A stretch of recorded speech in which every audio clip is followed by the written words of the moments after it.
Welcome into Steelers Latest, your daily spot for all news and information about your Pittsburgh Steelers. I'm your host, Cole Denis, and please like and subscribe to the channel if you enjoy the content Tuesday up to date with everything Steelers. Let's get rolling as the season is nearing an end. 4 weeks left, of course. Just means it's mock draft time, and Field Yates from ESPN has released his latest 2026 mock draft, where he predicts USC's star wide receiver Makai Lemon will go to the Steelers with the 20th overall pick. Now, Makai is a Bulletnikov Award finalist. He also had stellar numbers this year. He wouldn't be a finalist if he didn't. 79 receptions, 1,156 yards, 11 touchdowns. So can't argue with his production on the field. Would probably be great for this receiver room that has been very disappointing. We only have DK Metcalf. It feels like everyone else, receiver wise, has been non existent for most portions of games.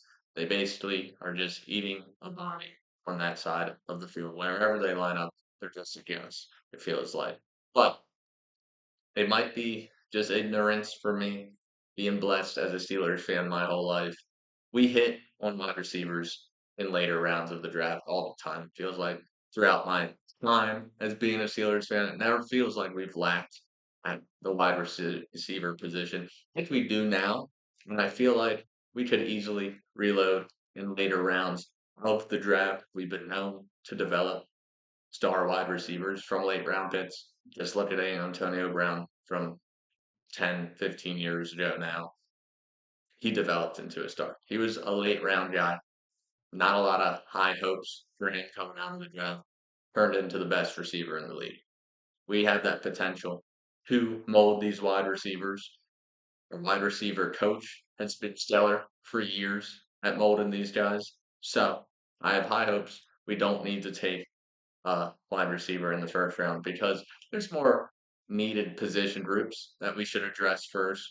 More, I just feel like we lack the ability to develop at other position groups like we do wide receiver. So I think you can hold off, take a later round wide receiver, develop him, and focus mostly. It's going to be questions around quarterback once again. What are we going to do with the quarterback position? Do we bring in another older free agent for one and done once again? Or do we let Mason Rudolph rock? Or do we give it over to Will Howard and see what the rookie does? He'll be a sophomore then, but basically his rookie season if he was to play next year. But right now, I'm hoping we don't go the wide receiver route, but if we did get Lemon, he's a solid guy. He'd add a lot to this receiver room. He'd bolster it for sure. It would instantly be better, but I just think we can hit on later round picks and develop them into what we want. Let's move on though, as the big story has came out Wednesday night. TJ Watt was hospitalized with a lung issue. He was dealing with lung discomfort after Wednesday's practice. This could be a huge hit to the team this week.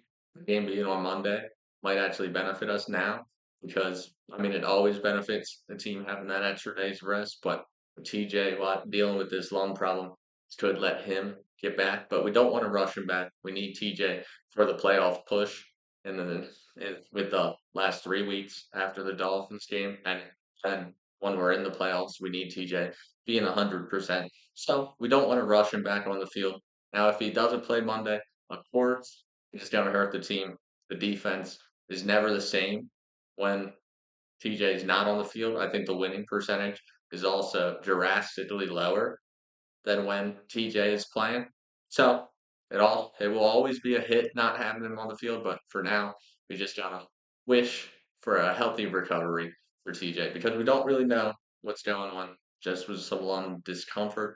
Doesn't sound great when it's put that way, but hopefully it's nothing major and he can return to playing before this season ends. And let's talk about this Dolphins game a little bit more because this feels like one of those classic Steelers letdown games, in my opinion. The Dolphins have been on a relative hot streak here as of recent. They've won their last 4 games after starting the season, 2-7. working their way back to 6-7 has just been wonderful for their head coach.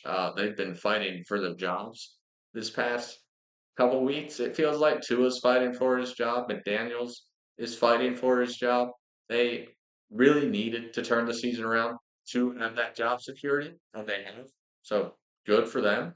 But the Steelers have been fluttering here lately, and this just feels like one of those classic where we all think going into it, we're like, this is the easy win in the remaining schedule besides the Browns. We know what the Browns are. Easiest clubs all the time. But besides the Browns game, we were like, these are the two wins. The Dolphins and the Browns out of the last four remaining games. Those are the two we can guarantee, right? That's what we all think. But then the Steelers will go out and lay a stinker. And I don't know. This could be Aaron Rodgers' last Monday night football game. So hopefully he doesn't go out with a letdown performance, but I see it very much in the vision. It's hard for me to see us stopping Devon A-Chain out of the backfield. Our rush defense has been horrendous past 2 weeks. The Bills ran for over 250 yards. Ravens ran for over 200 yards. Hasn't been good as of recent. And A-Chain has been good as of recent. So I could see him going for 150 yards by himself. I could see him having 200 plus total yards in this game because he's a threat on the backfield with his hands also. So just a lot to watch, a lot to worry about too when it comes to Monday night's game against the Dolphins. Let's talk about some of these key matchups. First off, we got to mention the elephant in the room. Minka Fitzpatrick returning to town. I think he has to be someone Aaron Rodgers has an eye on all game long. We know what Minka can do. He can create splash plays. He can turn interceptions into touchdowns in the blink of an eye. So, Rodgers, you have to keep an eye on Minka all game long because if you don't, he will make us pay this Monday. So, hopefully, Rodgers has that in his mind. Also, interested to see matchup between our boy DK Metcalf and this weaker cornerback group. I don't know who's going to be on Metcalf, but you got Jason Marshall Jr., Rasul Douglas, Jack Jones. Not a lot of standout names there for the Miami Dolphins. So hopefully DK will be able to expose these cornerbacks. I gotta assume they're gonna have one of their safeties over the top of DK all game. Assuming that's not Minka Fitzpatrick, it would be Ashton Davis. So we need our wide receiver too. Adam Thielen, Calvin Austin, Marquez Valdez-Scantling, Roman Wilson, whoever it is, get loose. Finally, someone get open besides DK because we can't continue to only have DK being the productive wide receiver on this team. It takes two guys. It's the league isn't the 1980s anymore. It isn't the 70s or the 90s. This is modern day football, and you need more than one receiver getting open on a consistent basis to thrive in the long run, to make it to a Super Bowl. Right now, it's just DK and three tight ends that sometimes get open. We need others to participate in this aerial attack, mostly looking at the wide receivers because the guys out of the backfield get it done. The guys that line up on the line are getting it done. DK's getting it done. It's everyone up beneath DK. They're not getting it done. So those are the things to watch and the player position groups to watch also. Easy one. Our defensive front versus their offensive front. Our defensive front has been struggling for weeks now. Can we finally right the ship against the Dolphins' solid run game? It's hard to see us right in the ship, but hopefully we do. This has been it from Steelers Latest. I will see you next Monday.